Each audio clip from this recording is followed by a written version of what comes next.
இப்போ 3 விசில் வந்துருச்சு. ஓப்பன் பண்ணி பார்க்கலாம். தட்டைப்பயிறு நல்லாவே வெந்திருக்கு. இந்த மாதிரி வெந்திருக்கான்னு செக் பண்ணி பார்த்துக்கோங்க. பூசணிக்காய் நல்லா வெந்ததும் நம்ம வேக வச்சு எடுத்துருக்கிற தட்டைப்பயிரை ஆட் பண்ணி நல்லா கிளறி விட்டு கொதிக்க விடுங்க. தட்டைப்பயிறு வேக வச்ச தண்ணி இருந்தால் அதையும் இது கூட ஆட் பண்ணிக்கலாம்.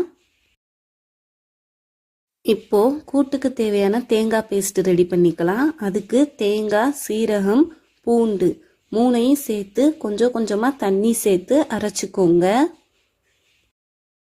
கூட்டு நல்லா கொதிச்சதும் நம்ம அரைச்சி வச்சிருக்கிற தேங்காய் பேஸ்ட்டை ஆட் பண்ணி நல்லா கலந்து விட்டு கொதிக்க விடுங்க.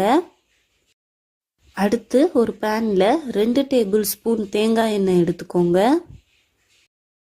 தேங்காய் எண்ணெய் நல்லா கொதிச்சது